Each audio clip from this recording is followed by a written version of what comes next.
Duke basketball returns in our lives here this week, and there are some major recruits that are nearing big-time decisions. Big news possibly coming for Jon Scheyer's team. Hi, everybody. Dick Vitale. Hey, make sure you listen, man, to Locked On Blue Devils with J.J. Jackson. He's awesome, baby.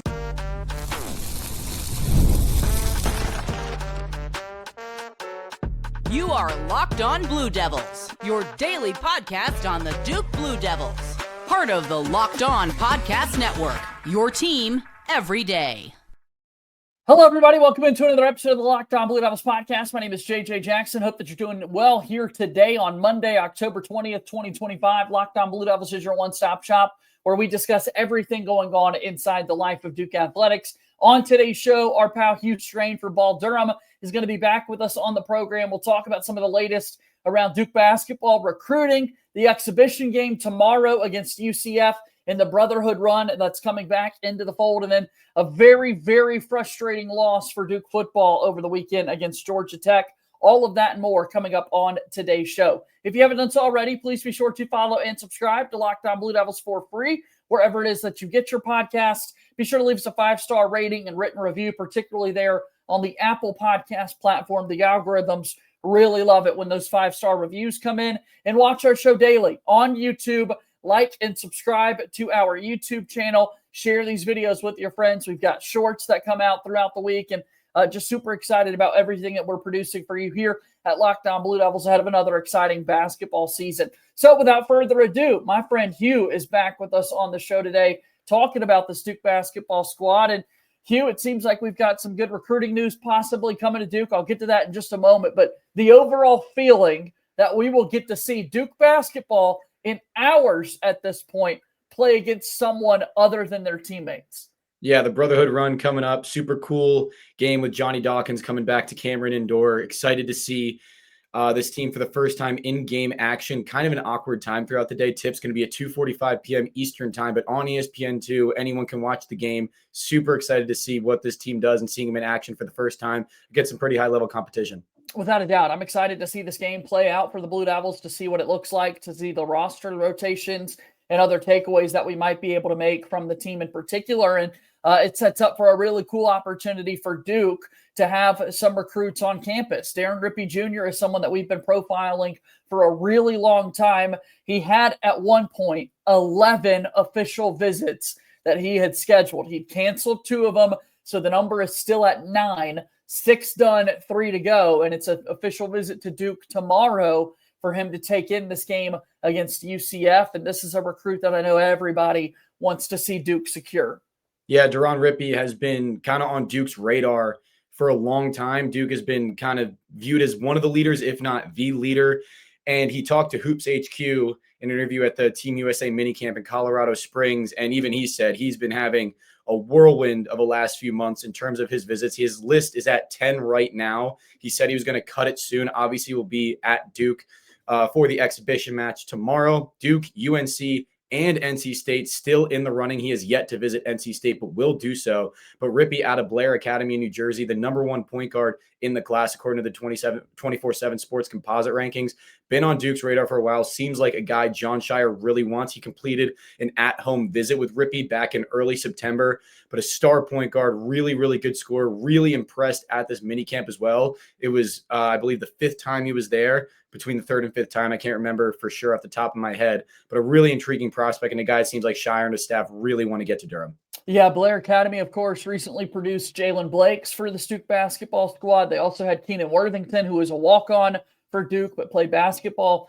at Blair Academy. And now Rippy sets his sights on making this college decision. Feels like Duke should feel good about this. At NC State is considered to be one of the front runners for him. I'm sure there are going to be some high leverage money offers coming his way because that's what you get to see in today's college game. But for Rippy himself, Duke has always been at their best when they have just dominant point guards and guards at the top. And I think he's going to be able to fit the mold. He's someone that if he came in and we're kind of projecting starting lineups for years to come, I don't want to play that game because then you've got to speculate on who stays, who goes after the season. But he is the level of recruit where it would not surprise you at all if he were a starter day one on campus. Yeah, I think just based on the point guard position, he's probably expecting to start from day one. And I assume Jon Scheyer has been telling him the same thing. The two true point guards Duke has on its roster this season, Caleb Foster and Caden Boozer, more likely than not that they're going to be gone. The only other true guard that will play significant minutes is Isaiah Evans, who will start, and he's likely gone as well, but he's definitely not a point guard. Aside from that, a lot of wings. I think Deron Rippy and I think Jon Scheyer himself, which is probably a big reason why Rippy is so heavily linked to Duke and has been for the last couple of months, because it would be pretty surprising, at least in my opinion, if Boozer and or Caleb Foster were both in Durham next season. I think you'd expect to start day one. Obviously, the transfer portal next offseason will, pay dividends. No one knows what's going to happen with that yet. But I think he'd expect to come in as the number one point guard in the class and get on the court right away. It's crazy that we're having to think about this, but that's what these recruits are doing, right? They're trying to figure out, okay, who's going to be where when I come to college? How is that going to affect my playing time and what a school can offer? This, that, and the third. So Rippy right now, according to 247 Sports, viewed as the number 16 player in the country.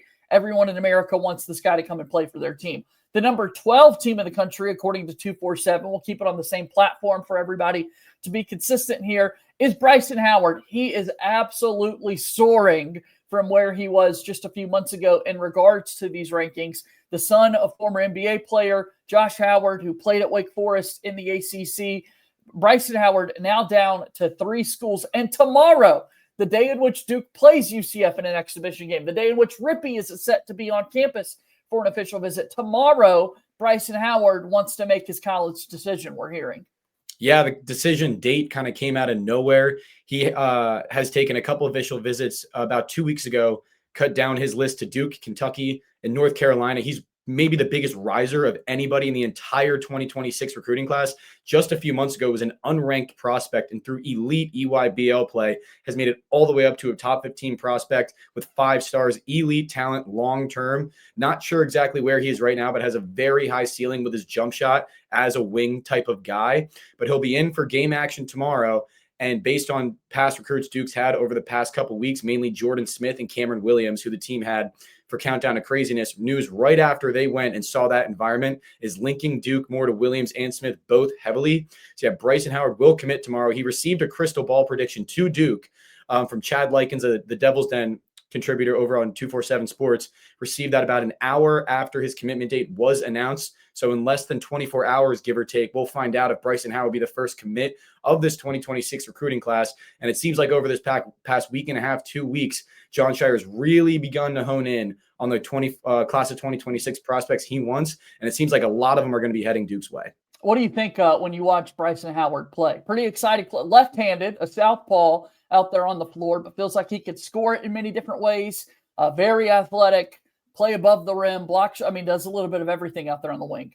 Yeah, he contributes on both ends of the floor already and has a pretty developed jump shot for how young he is. It projects very well to the next level. He won't even turn 18 years old until after his high school graduation in the spring. So very projectable long-term prospect at the next level, and a guy I think Jon Scheyer wants perfectly, because Jon Scheyer might be the best developer of talent in the entire country. And Bryson Howard's the exact kind of guy where if you can develop him the right way, he will develop into a star. In a matter of months, he went from literally being unknown to a 5-star talent that just doesn't happen very often. The talent is there and the potential is there. And with the right staff developing him over a year, 2 years, who knows how long he'd potentially be in the college game for a 5-star talent. But he projects very, very well at the next level and seems like a true star talent that Jon Scheyer wants to get his hands on. Yeah, it's going to be epic to think about what Duke's doing on the recruiting front here. Been waiting so long to get the first commitment. Could it be happening soon? It feels that way with Bryson Howard set to make his decision tomorrow. Again, Rippy Jr. will be on campus for an official visit. We've got some more recruiting thoughts that we want to talk about, and we'll have that when we continue here in just a moment on Locked On Blue Devils. Locked On Blue Devils here today is brought to you by our friends over at Quo. One of the tools that helps make a huge difference for business owners is Quo, formerly known as Open Phone. It's the same great business phone system you've heard us talk about before, just with a new name. And here's why it matters. Every missed call is money left on the table. When every customer conversation counts, you need a phone system that keeps you connected 24/7. Quo is the #1 business phone system that streamlines customer communication. It works right through an app on your phone or computer, so no more carrying 2 phones or relying on a landline. I love how Quo, formerly known as OpenPhone, lets your team share one number and collaborate on calls and texts like a shared inbox, so no customer gets left hanging. You're able to see why over 90,000 businesses trust Quo, formerly OpenPhone. Get started for free and get 20% off your first 6 months at quo.com/lockedoncollege. That's QUO.com/lockedoncollege. You can even keep your existing number for free. Quo, no missed calls, no missed customers. Proud sponsor of Locked On Blue Devils. The show today is also brought to you by our friends at Monarch. Let's be honest, most of us can't even name all our financial accounts, let alone what they're worth. Between 401ks, savings, and investments, it's easy to lose track, and that can mean leaving money on the table. That's why I started using Monarch, an all-in-one personal finance tool that brings your entire financial life together in one clean, easy-to-use interface on your laptop or your phone. Monarch is the absolute best. It's able to help me organize all my accounts, track my spending. I'm able to see things like how much I'm spending on food delivery, so I'm able to save more and budget much smarter. Don't let financial opportunities slip through the cracks. Use code LOCKEDONCollege at monarch.com for 50% off your first year. That's monarch.com, code LOCKEDONCollege for half off your first year. Monarch Money is a proud sponsor of Locked On Blue Devils. All right, we continue to move forward, talking major recruiting news for Duke basketball ahead of tomorrow's exhibition, the Brotherhood Run against UCF. A little bit later, we'll still dive into a little bit to the frustrating loss that Duke football had over the weekend against Georgia Tech. So we talked Rippy. We also talked about the play of Bryson Howard nearing a commitment. And then you mentioned Cam Williams and Jordan Smith. Hugh, all of a sudden, it looks like we could be bound for another just massive recruiting class in terms of number of players expected to commit. It's taken us long enough to get the first class of 2026 commit. Don't want to get ahead of ourselves too much, but again, things appear to be looking good, and no one should be surprised that once again, Jon Scheyer is putting together a top recruiting class. Yeah, over the summer, we found out that Jon Scheyer was kind of figuring out the guys he wanted, kind of faded off from Brandon McCoy, a 5-star guard, and then Cameron Williams came into play, Jordan Smith came into play, and now we're kind of seeing the traction kind of move, especially with Jordan Smith and Cameron Williams over the past 2 weeks after they were in attendance for Countdown to Craziness, just a couple days after within that span. Both recruits with some pretty big news that kind of links them over to Duke. For Jordan Smith Jr., the next day after Countdown to Craziness, he got logged a crystal ball prediction by 247 Sports to Duke, and he's been linked to Duke for a very long time, kind of like Rippy. He's expected to commit to Duke, I think, by a lot of insiders around the country. And then for Cameron Williams, after he went to Duke, he had a visit lined up, an official visit lined up to USC the next weekend. He canceled that visit after Countdown to Craziness to go to the Team USA minicamp in Colorado Springs. Does that mean much? We don't know, but he did happen to cancel an official visit to USC right after his visit to Duke. Granted, he went to the Team USA minicamp in front of NBA scouts, which obviously makes a lot of sense. We don't know if that official visit is going to get rescheduled. He visited Arizona, and he had 3 weeks of visits lined up in a row with Duke and then USC and then Arizona. The USC visit got canceled. Don't know if that necessarily means anything, but it happened right after Countdown to Craziness, which you have to think has some sort of leverage. But both recruits now heavily linked to Duke. Seems like both of them might be heading to Durham fairly soon, especially if Howard commits tomorrow. And it might be a domino effect where we might see all these 5-star talents head over to Durham. Yeah, I wouldn't mind it. I love putting together these top classes. Then you've just got to kind of figure out, okay, what does it mean for guys after this upcoming season? Who's going to the NBA draft? Hopefully Duke's not losing too many players, right? Hopefully the Blue Devils are in a spot in which, to the transfer portal, I should say. If you want to lose guys, hopefully they're heading off to the NBA and pursuing their professional career dreams and that sort of thing. Other recruits that have been in the headlines for Duke recently over the summer, a lot of chatter, Hugh, about the Ratliff twins, Adonis and Darius, who had been visited as recently as a few weeks ago from Tyler Thornton on Duke's staff, 7-foot twins. So unlike the Boozer brothers, where you've got Cam Boozer, who's super tall, and then, guard size Caden Boozer, these are both 7-foot twins they're all of a sudden going to commit on Wednesday, and they've got a Final Four in the mix of Alabama, USC, Arkansas, and Texas. So Duke had kind of been there involved with the Ratliff twins, but looks like they could be heading elsewhere. Yeah, not much buzz on them towards Duke at all, considering the crowded recruiting field that Scheyer and his staff are playing. It seems like they're fading off a bit. There's been those recruits that we mentioned with Williams, Smith, and Rippy that kind of seem to be the forefronters. And then there's a couple guys that have visited or will visit that Scheyer and his class or and his staff have kind of gotten in the mix for lately. Austin Gooseby, who's a 4-star point guard, a little bit lower ranked, but a guy that Scheyer and his staff have liked for a while. He visited Durham a couple months ago. Haven't heard much on him as of late, but we know the program likes them. And then a recent 7'1" Canadian big man, his name's Maxime Meyer, has kind of come out of nowhere over the past week into Duke's radar. He was offered and about a week ago, and then 2 days later scheduled an official visit, which is coming up in the coming days. So another big man that Duke could likely use in this 26 recruiting class, assuming Nganga heads to the NBA and the lack of center depth this team has already. So 7'1", athletic, long guy, extremely developmental prospect, but a guy Scheyer and his staff seem to like. Maxime Meyer, keep your name on him. He's kind of come out of nowhere, but a guy that Scheyer and his staff seem to like. Yeah, let me add to that. He was, the visit just took place. He was there for the Georgia Tech game, as we saw him in some photos with basketball players from this year's squad. So certainly the DNA and what Duke's trying to build, the blueprint, you should say, from going Mark Williams, Derek Lively, Kaman Malawach. Now you've got Meyer possibly. We mentioned them being connected to the Ratliff twins. And another one that I know that you've written about before, On Ball Durham, Hugh, and I saw an update a little bit ago to share with people. Seyon Keita, who plays professionally for FC Barcelona, has already visited Duke once. In the coming weeks, he's setting up another round of visits, and recruiting insiders believe Duke and Kentucky, surprise, surprise, are the schools to beat. But don't be shocked at all if Seyon Keita becomes a commit for Duke basketball as well. It's obvious, it seems, that they want to add a 7-foot interior presence to this class.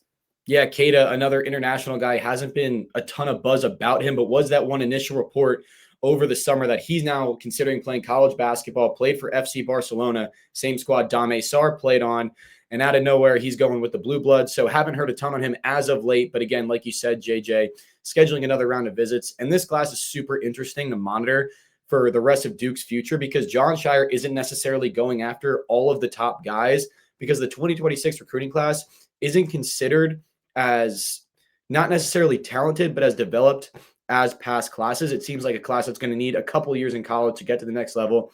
Not a guy like Cameron Boozer or Cooper Flagg, who's expected to be one of the best players in the country right away. The star power at the top just isn't where it's been the last couple of years. No, definitely not. It's kind of viewed as Tyron Stokes is the number one player in the class by a long shot.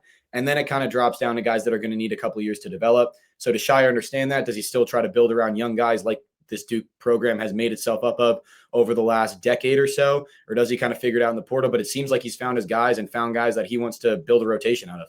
Rippy to visit tomorrow. Crystal ball projections for Bryson Howard as he makes his decision tomorrow between Duke and a couple of other schools. Duke appears to possibly be the favorite for Bryson Howard. And then some other guys, Jordan Smith Jr., who's got the PVI connection from Jeremy Roach, Trevor Keels, Darren Harris, Pat Gongo. I mean, Duke has been in there over the last couple of years. Cam Williams recently said at that USA minicamp, Duke has always been his dream school. And then, 7-footer on campus this past weekend. Keita wants to come back. Things are happening, folks, for Duke basketball recruiting. And it's nice because we've been wanting it for so long. And here, basketball season's back with this year's squad. And here's all this recruiting news coming as well.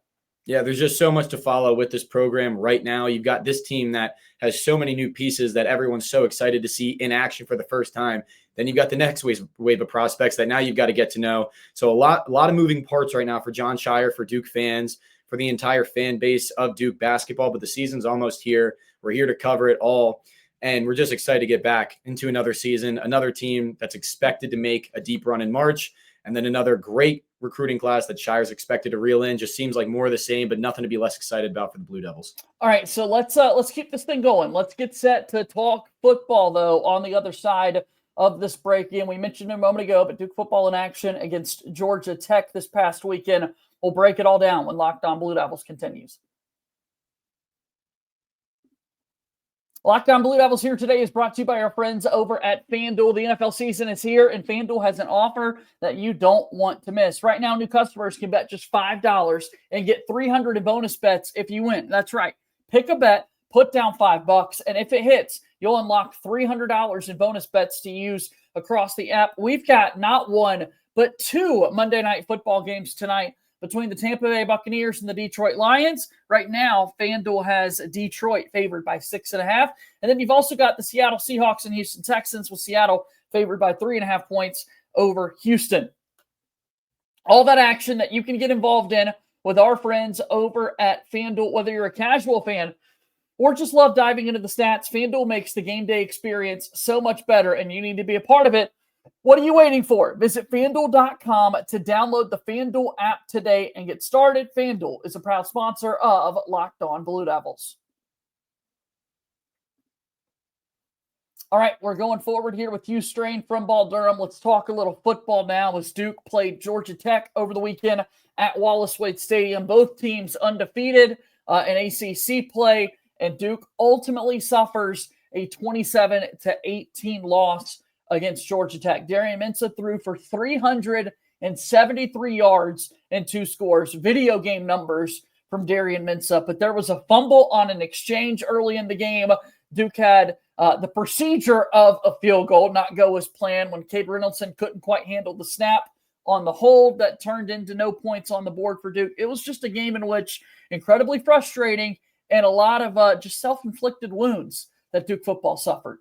Yeah, it felt a lot like the Illinois loss from earlier in the season, or it felt like Duke was right there the entire time. And again, Darian Mensah, over their 3-game win streak, went turnover free, and that just didn't happen. And it felt like a game that Duke absolutely could have won. Manny Diaz said it perfectly after the game. He said, we felt like we were in control for 37 minutes and we were tied at halftime. We thought we had control afterwards. And if you give a team like Georgia Tech the opportunity to come back when you've been dominating, they're eventually going to make a push. And that's exactly what happened.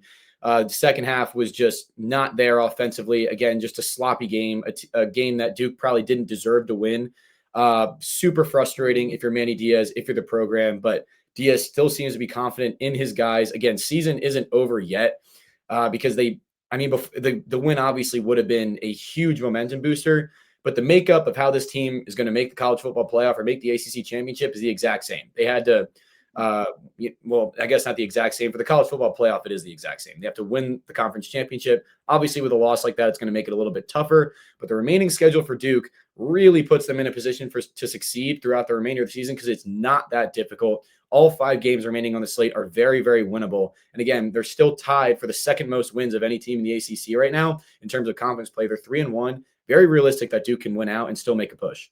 Yeah, I'm excited to see how this team can improve and move forward from a loss like this. Offensively, again, it was just an empty stats game in so many ways where the yardage was there. Duke just wasn't finishing drives, whether it be a late crucial turnover on downs or, like I said, not being able to get a field goal kick off because the holder drops it. And then later, Todd Polino just outright missed a field goal for the Blue Devils. The fumble on an exchange to Anderson Castle. I mean, there was a sequence there in which, Duke has the ball on the 1-yard line and can't push it in. Like, that just can't happen when you're trying to win big time games like this. Yeah, the mistakes that happen are just mistakes that you just can't make. Like you said, JJ, a missed kick, what are you going to do? Todd Polino's been fantastic in his time at Duke. What are you going to do over a missed kick? But you can't miss the handle, fumble exchange, late in drives. You can't just not convert when you're on the 1 or the 2-yard line. You just can't do that against a good team. It's just not how you're going to win games. And if you're going to make mistakes like that, you probably don't deserve to win the game. And unfortunately, that's just what happened. Duke's been vulnerable at home against ranked teams. They're now 0-2. They will have an opportunity one more time to pick up a ranked win or a win over a ranked opponent at home, so long as Virginia continues to win. They're number 16 in the poll right now. Duke will play them in 3 contests at home. So another opportunity Duke will be afforded to pick up a ranked victory over a marquee opponent and establish itself late, find some momentum. But again, just a really frustrating loss, especially when you know that Duke absolutely could have won this game. Feels just like the Illinois loss. Obviously not as lopsided as the Illinois loss was, but like Duke was right there and just couldn't get it done. Duke, again, Darian Mensah had 373 passing yards, 2 touchdowns, no interceptions. 172 of those yards went to Cooper Barkate on 13 catches. It is insane, the connection that they've established. 13 catches, 172 yards. Like, you can't guard the man. That was really fun to watch. Yeah, Jamar Chase type stat line. And Cooper Barkate is starting to establish himself as one of the best Duke receivers of the last decade, single season. He's on pace to no doubt the first 1,000-yard receiver this program's had since 2014 when Jameson Crowder did it. We thought Jordan Moore was going to do it early in last season. Injuries hindered that, but here's Cooper Barkate that just continues to do it. 13 catches for 170 yards, and he's being so consistent throughout the season. And we talked about it last time on the pod, JJ, that Duke has so many targets, but Cooper Barkate has established himself as this team's wide receiver one. Him and Mensah have a phenomenal connection. Not out of the question at all that he eclipses 1,000 yards, and he needs to be a big part of the offense if this team's going to make a push late in the season like they need to. All right, now we got a bye week. Duke just had one of these, a bye week, a game, a bye week, and then they play Clemson. So really strange how this sets up. But again, no game this upcoming Saturday. Duke at Clemson, who's really down this year, Hugh, a team that everybody thought for sure was going to win the ACC, was for sure going to be a top 4 seed in the college football playoffs. And here they are, not going to make it to the ACC title game, certainly not going to play in the college football playoff. And a game in Death Valley is all of a sudden winnable for Duke. You feel good about Duke's chances. Yeah, I mean, Clemson is probably the biggest disappointment in the entire sport this season. And when you're going through Duke's record and you're thinking about all these winnable games, you would get to the Clemson game, Death Valley, be like, all right, that's going to be a loss. There's just no way. They were minus money to win the ACC. It literally felt like an insane thing to say preseason that anyone else besides Clemson could even possibly win the conference. Right. And here we are. They're 3-4 overall. They're 2-3 in ACC play. Cade Klubnik didn't play this weekend. His health is uncertain. If he's out and Duke goes into Death Valley, it's hard to even say a chance to make a statement because Clemson has just had one heck of a disaster of a campaign. But a win that I think it's fair to say is an absolute must win for Duke. You cannot go on the road, regardless of how Clemson's been. You cannot go on the road and lose to a team with a below 500 record, both overall and in conference play. Manny Diaz talked about how it's frustrating that Duke kind of goes in the bye week because it's kind of tough to find a rhythm because they went bye, game, now bye, and then game, and both games are pretty crucial. He talked about how frustrating it is, but then also gives you a week to get the bodies right, figure things out. An absolute must-win game for Duke at Clemson in Death Valley. Has to keep the hurt going for Clemson. Sorry to their fans, but Duke needs to win this game for its own fans' sake and to keep this season afloat. Yeah, Duke is 4-3 overall, now 3-1 in the ACC. Again, tomorrow, Duke is in action and really excited to see all of that play out for the Blue Devils on the basketball court when they've got that exhibition game. And I know that you're going to have plenty of coverage, Hugh, over at Ball Durham. Tell us about your work and how people can support you. Yeah, I'm the site expert over at balldurham.com for Fansided. Check it out. We cover Duke recruiting, football, basketball, anything you guys need to know. New coverage every single day, all day long. Whenever breaking news hits, we got you covered. BALLDURHAM.com. Go check it out for new coverage every day, all year round. Never miss a beat with us. Great to see you, Hugh. We'll talk again soon. Thanks for having me on, JJ. Always a good time. All right, that's Hugh Straine joining us here on today's episode of Locked on Blue Devils, and that's going to do it for our show here today. Really appreciate you joining us to talk about the recruiting updates there for Jon Scheyer's team. And then, frustrating loss for Duke football against Georgia Tech over the weekend. Go ahead and leave us a 5-star rating and written review on the podcast platform and subscribe to our YouTube channel. Your support means so much. As always, go Duke. I'll talk to you tomorrow. My name is JJ Jackson. Thank you and good day.